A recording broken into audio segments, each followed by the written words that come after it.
In this video, I would love to talk about DevOps and how it all fits together, because we've talked about software development lifecycle, right? We've talked about the stages and methods. Like DevOps is not any stage, it's not a method. DevOps, however, it is all related. It's all related, especially in modern teams, okay? Because DevOps, it's all about automation, right? DevOps teams automate everything.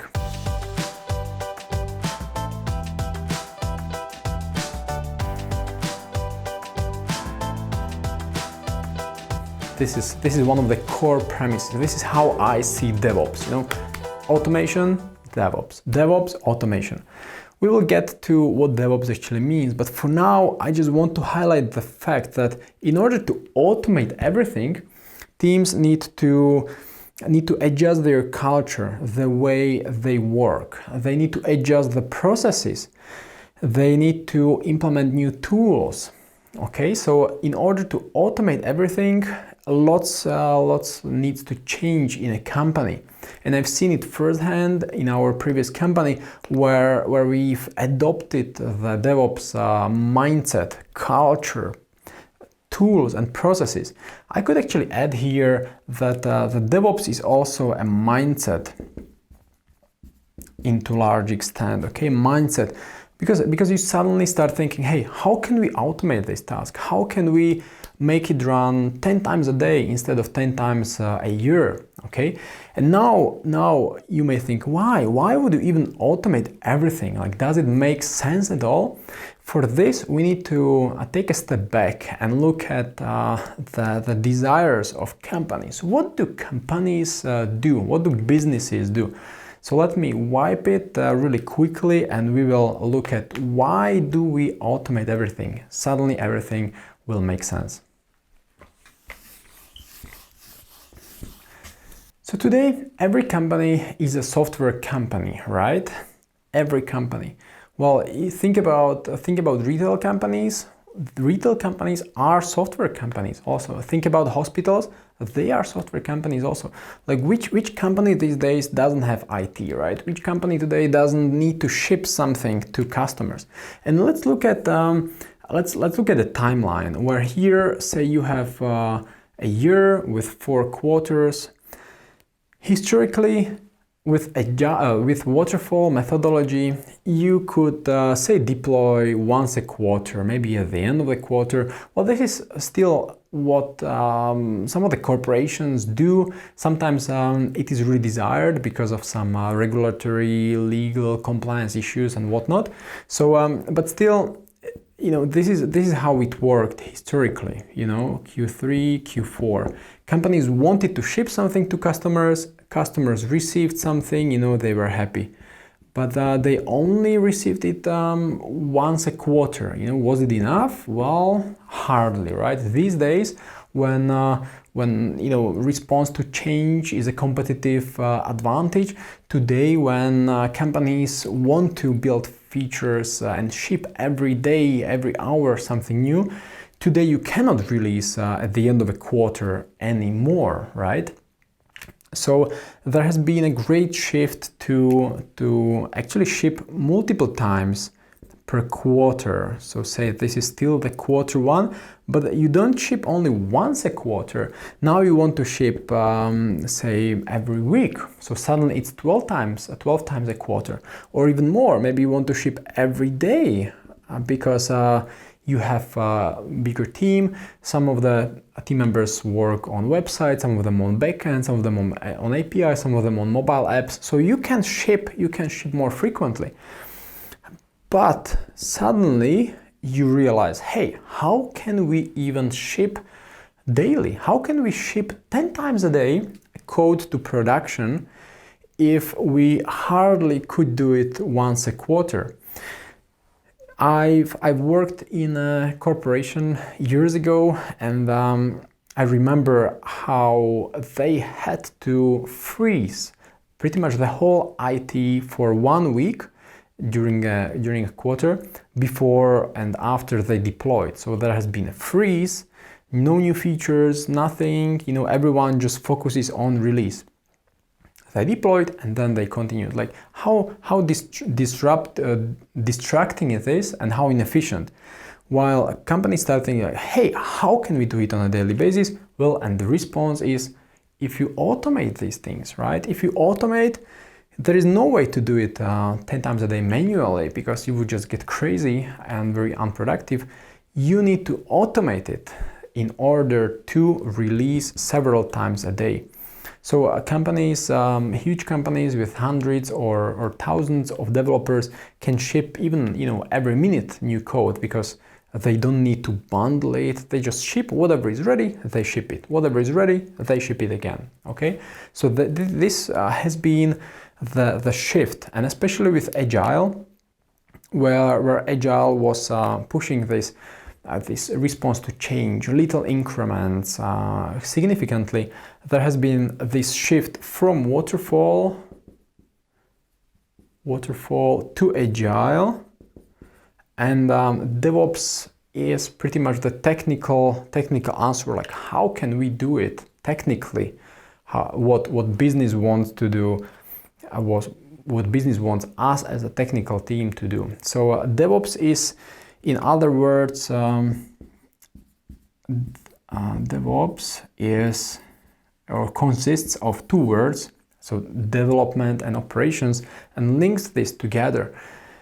Because in order to release every day or every hour, you need to also maintain it, operate it. You need to look at the performance, not just after the release here, someone from the system architecture, server administrator,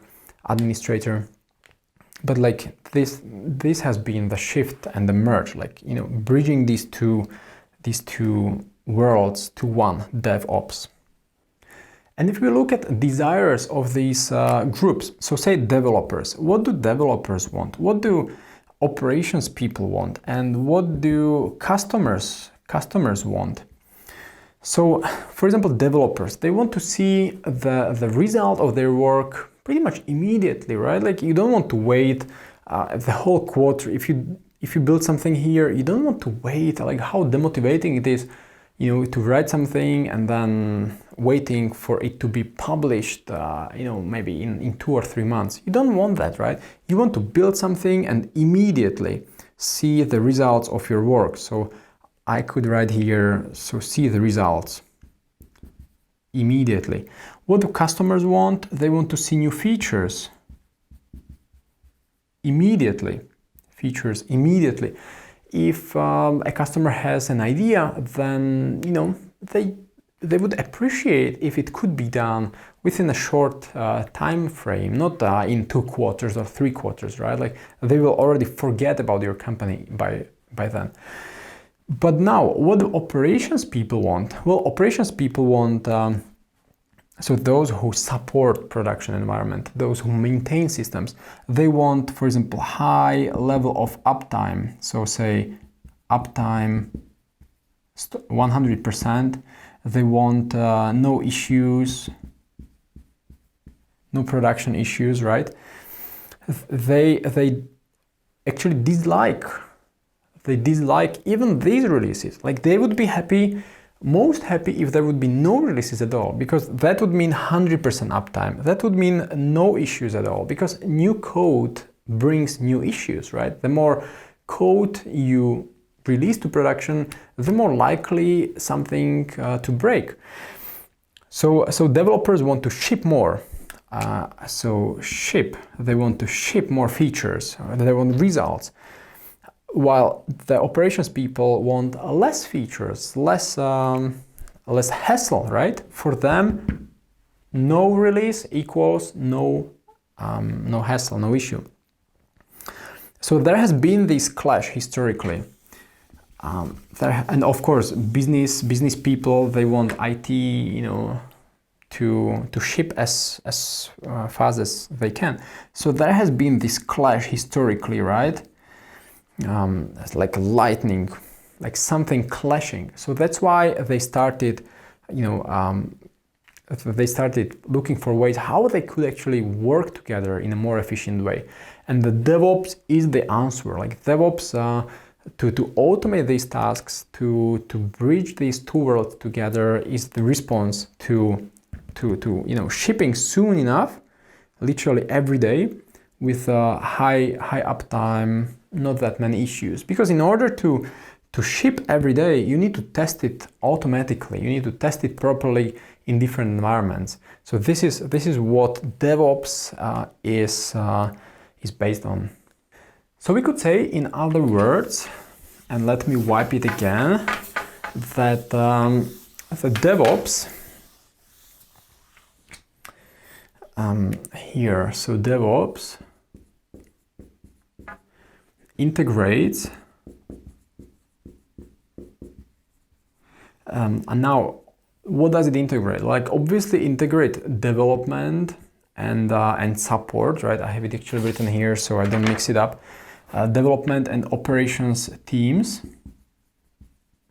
And now this is interesting in order, because things don't happen just in a vacuum, right? Like, they do it for some reason.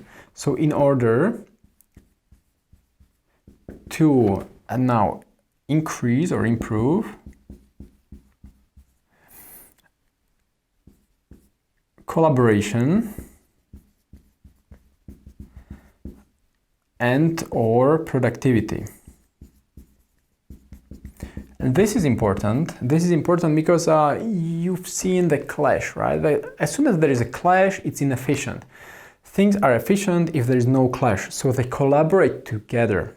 The operations people work with developers people. It actually works best if it's just one person, right? One person doing both development and shipping code and maintaining it.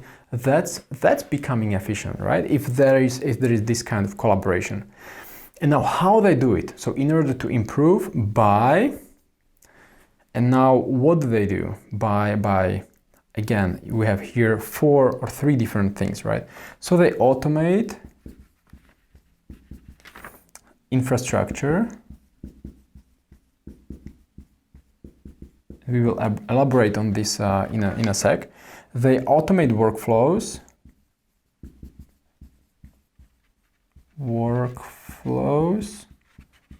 Oh, I try to write quickly and then it's even slower. And by measuring performance, right? Performance issues. Now, let me highlight this because it's quite heavy. It's quite heavy. So let's look at what's happening here. So DevOps integrates developers and operations teams, right? So development and operations teams in order to improve collaboration and productivity. This is what we talked about. And by automating infrastructure, automating workflows, and measuring performance and life issues. Now, what do these terms mean? Automating infrastructure. To give you a little insight into what's happening in the IT world, well, normally developers develop in a development environment, right? It could be their own laptop, and then they write the code, they send it to a server, and sometimes it breaks. And this is one of the clashes. You know, a server admin or system administrator operates the servers, maybe installs some updates, but on the local host, on the local machine, the developer has maybe some completely different version. So automating the infrastructure means figuring out how can the versions be the same on the local host, on the server. How could they be in line? How could they be operated somehow automatically, right? So this is one of the ways. We need to automate the infrastructure. We need to find a way with different containers, and here comes Docker containers, etc. So we need to automate infrastructure so the development, staging, testing, production environments are the same, okay? We need to automate workflows. What does it mean, automate workflows? Well, we've seen on the timeline that we are not releasing once a quarter, we are releasing every week, every day, every hour maybe. So we cannot do the mundane tasks manually anymore, like exporting database, importing data, pushing code to production server, you know, maybe stopping some servers, spinning off new servers. Like these things are not possible manually anymore if you do it 10 times every day. So that's why you need to automate the workflow. You need to find a way how to, for example, have a chatbot on Slack, and there has been, you know, tools developed to allow this. There's a whole, you know, range of tools already, as we discussed, right? Processes and tools that allow this seamless deployment to production. You just send a message on Slack like deploy whatever repository, and then the scripts already work in a way that the script is deployed from the repository to a server or a group of servers in the cloud, and see measuring performance and issues. So in the past, historically, as soon as a developer finished something and shipped to a server, someone else took care of it. But now the developers are encouraged to take care of the system, the software they produce, so they are more incentivized to fix it, you know, sooner, to pay more attention, closer attention to bug fixing. And then we think like, hey, how can we even automate tests? Not just the workflow, but the tests. How can we integrate some automated testing tools? How can we integrate unit tests, integration tests, etc. Okay, but that's maybe for a different topic. So we want to measure performance, so the speed and uptime, and the issues, production life issues. How can we measure them in real time? How can we have like notification, alerts, phone calls, automated phone calls set up in a way that the right people are notified at the right time? Okay, so again, DevOps integrates development and operations teams. This is important, right? Like the DevOps is like a culture, like a set of processes, tools, methodology. Okay, so it integrates these two worlds together to improve collaboration and productivity by doing these activities, you know, automating infrastructure, automating workflows, sort of automatically measuring performance and issues. Okay, so this is what you need to remember, and I would really encourage you guys to write this sentence down, because it's just so packed with information. Like this is important again, right? Automate infrastructure, automate workflow, and automatically measure, evaluate issues. Okay, I repeat it a few times because this is important. If it weren't important, I wouldn't mention it a third time already. Okay, so with this, I think we could wrap it up. Let me just look if I wanted to cover something else. Oh yeah, I wanted. So here you see how DevOps is linked to Agile, right? Agile is all about increasing the attitude towards change, responding to change. And this is how you can actually eventually ship to the customers. You receive some input from your customer, you quickly iterate, you build some feature, some product, and with DevOps, or thanks to DevOps, you can now ship it any day of the week. You can ship it in the morning, in the evening. You are not bound to these lengthy release cycles anymore, because DevOps allows you to ship sooner and faster. So let's leave it here. I want you guys to go through this sentence again to make sure you fully understand this. Don't just skim through it, write it down. Take a clean piece of paper like this one and take a moment and write it down. There is a lot in this sentence to think about, to visualize. So I want you guys to get most out of this, all right? With that, I want you guys to keep learning, keep hustling, because there is a lot to learn as a technical recruiter. You need to really understand these terms. We will build up on this knowledge. For example, we will continue with what is continuous integration, continuous deployment. What are some of the terms like continuous testing, unit test, integration test, and something else I've mentioned today already. So keep learning, keep growing. You need to learn in order to become a great superstar technical recruiter. Have a wonderful day, everyone.